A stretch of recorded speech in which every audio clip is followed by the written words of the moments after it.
बिस्मिल्लाहिर्रहमानिर्रहीम। देखो, हम सब जानते हैं कि कोल्हापुर में जो फसाद बर्पा किया गया, जो मस्जिद पर हमला किया गया, मुसलमानों के इमलाक पर हमला किया गया और बहुत ही घिनौनी साजिश यहाँ पर रची गई, तो हम सब ये जानते हैं कि ये बहुत ऐसा जुर्म है कि यानी इंसानियत को शर्मसार करने वाला जुर्म। तो उसी के लिए हम यहाँ पर आए थे, ये निवेदन देने के लिए कि उन पर जो भी इसके कसूरवार है, जो भी खाती है, उन पर कड़ी से कड़ी कार्रवाई की जाए और उनको जल्द अज जल्द जो है उसकी सज़ा मिले और ऐसी सज़ा मिले कि कोई इसके बाद अगली बार ऐसी करने की हिम्मत ना करे, क्योंकि मस्जिद जो है वो मुसलमानों का एक आस्था, मुसलमानों की इससे जुड़ी हुई है। कुरान करीम की बेहुरमती की गई, मस्जिद पर चढ़ के मस्जिद के मीनारों पर हथौड़े बरसाए गए और मस्जिद के अंदर जूतों समेत जाकर जहाँ नमाज़ पढ़ाई जाती है, जहाँ से खुतबा दिया जाता है, उस पर हथियारों से और डंडों से जो है उस पर हमला किया गया। एक बहुत ही घिनौनी हरकत ये की गई। हम उसकी पुरजोर अंदाज में मजलिस इम्मा व मुअज्जिनीन औरंगाबाद की जानिब से मजम्मत करते हैं। इसीलिए हमारा उलमा का ये वफ्द यहाँ पर आया था डिविज़नल कमिश्नर ऑफिस में और हमने निवेदन दिया कमिश्नर साहब को कि कड़ी से कड़ी कार्रवाई की जाए। उसमें हमने ये मांग की कि पहले तो खातियों के ख़िलाफ़ कार्रवाई हो और दूसरी हमने मांग ये की कि मुसलमानों का जो वहाँ पर नुकसान हुआ है, जो होटलें उनकी जो है तोड़ फोड़ की गई और जो उनकी माल को जो है नष्ट करने की कोशिश की गई, बहुत भारी मात्रा में जो है मुसलमानों का माली नुकसान भी हुआ है। तो हुकूमत जो है उस नुकसान की भरपाई खुद करे या फिर जो बलवाई है, जो जिन्होंने वहाँ पर आतंक मचाया, उनके ज़रिए से उन मुसलमानों की इमलाक की भरपाई करके दे। ये हुकूमत का काम। सबसे पहले हुकूमत का काम यही है कि जो अक़लियत इस मुल्क में रहती है उसके तहफ़्फ़ुज़ की ज़िम्मेदारी हुकूमत पे आती है कि उनकी हिफाजत कैसे की जाए। ये कोई जंगल राज यहाँ नहीं चल रहा है, जो भी आएगा अपने एतबार से काम शुरू कर देगा। इसीलिए हुकूमत से ये हम पुरजोर अंदाज में हुकूमत से ये मांग करते हैं कि जल्द अज जल्द जो है वो खातियों को सज़ा दी जाए, क्योंकि ये जो वाक़या हुआ इसने पूरी दुनिया में हिंदुस्तान पर एक कलंक लगा दिया है।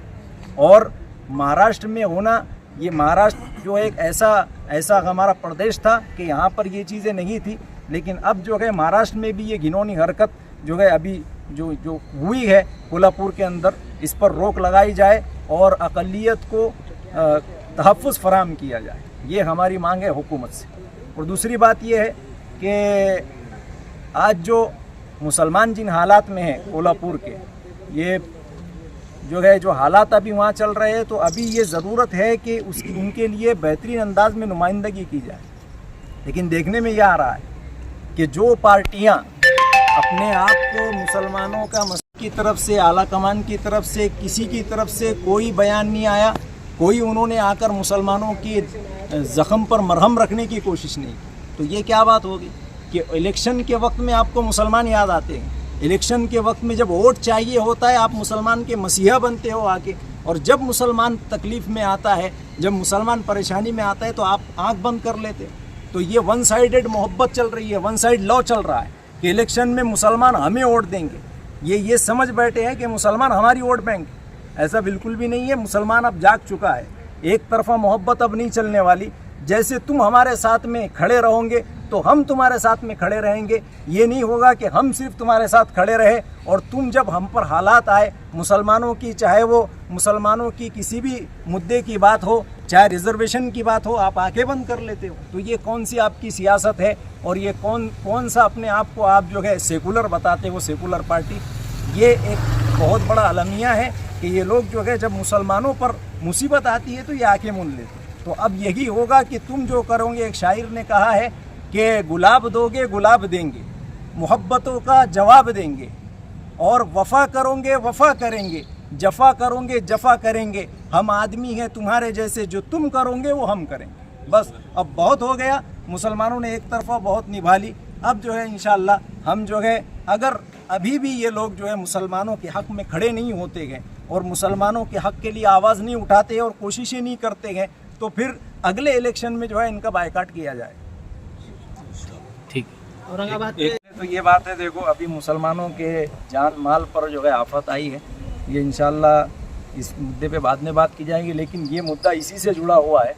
तो हम ये कहना चाहते हैं कि तमाम उलमा की जानिब से इम्तियाज़ जलील साहब को कि किसी भी चीज़ का टोकरा लाकर उलमा पे डाल दें कि ये तुमने किया, तुम्हारी वजह से हुआ और ये तुम आगे आना चाहिए, ये बिल्कुल नामुनासिब बात है। उलमा ने अगर तायीद भी की है तो वो मिल्लत और कौम की मफाद के लिए उन्होंने तायीद, इसका मतलब नहीं है कोई अगर खरा ना उतरे जो है तो फिर वो गलती जो है तायीद करने वालों की होगी। तो किसी भी तरीके से उलमा को जो है यूँ कहना कि भाई तुम आगे आओ और तुम ये करो, तुमने जो है रोड पर आए थे बड़े बड़े किबार उलमा हमारे हिंदुस्तान के, वो भी हालात को मद्देनज़र रखते हुए उन्होंने भी जो है अपना मौक़िफ़ ज़ाहिर किया था कि भाई इनको वोट देना चाहिए। आपने जो कहा है मुतलक़न कहा है, इसमें तमाम उलमा की दिल आज़ारी हुई। तमाम उलमा को आपने यूँ कहा है कि मौलाना लोगों ने आना चाहिए, मौलाना लोगों ने आगे आना चाहिए, तो ये बात बिल्कुल गलत है।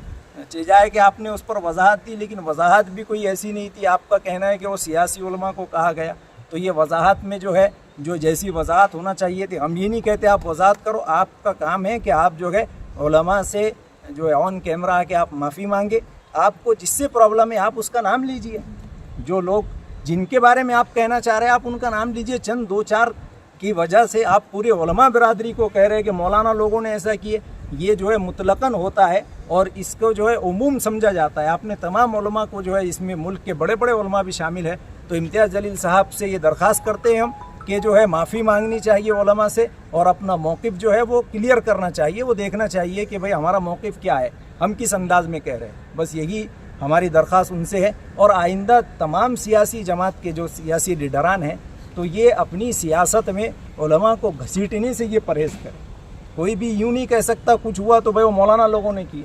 मौलाना लोग जो काम करते हैं, उलमा जो काम करते हैं, ये मौलाना लफ्ज़ ही ऐसा है कि ये अंबिया के वारिसीन के लिए इस्तेमाल होता है। आप किसी भी टोपी दाढ़ी वाले को मौलाना कह के नहीं पुकार सकते, उसका नाम है, आप उसका नाम लेकर बोलिए। ठीक है, आप बोल रहे थे।